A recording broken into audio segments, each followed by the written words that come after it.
Hi, இன்றைக்கி நம்ம உருளைக்கிழங்கு பொரியல் பண்ண போகிறோம். அதுக்கு என்னென்ன தேவைன்னு பார்க்கலாம். ஒரு வெங்காயம், ஒரு தக்காளி, கறிவேப்பிலை, கொத்தமல்லி. அதுக்கு மசாலா தேவை கரம் மசாலா, கொஞ்சோண்டு மஞ்சள், கொஞ்சோண்டு தூள், அது கொஞ்சோண்டு உப்பு. நம்ம எண்ணெய் விட்டுறோம். எண்ணெய் விட்டு நம்ம கடுகு போடுறோம்.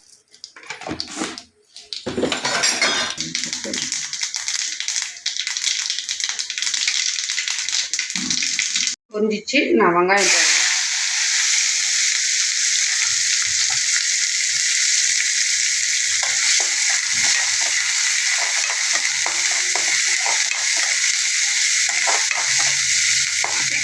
பாருங்கள், பொன்னிறமாக வந்துடுச்சு வெங்காயம். நம்ம தக்காளி போட்டுக்கலாம்.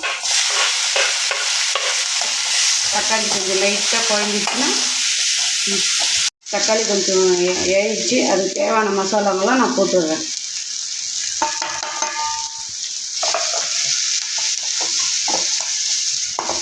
பச்சை வாசனை போகிற அளவுக்கு நம்ம வச்சுட்டு நம்ம உருளைக்கிழங்கு போட்டு பொரியல் பண்ண போகிறோம். தக்காளி எல்லாமே வதங்கிச்சு. நம்ம இப்போ உருளைக்கிழங்கு போட்டுடலாம்.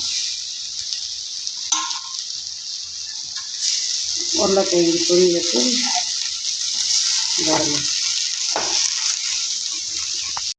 உருளைக்கிழங்கு பொரியல் தேவையான அளவு நம்ம உப்பு போட்டுக்கலாம்.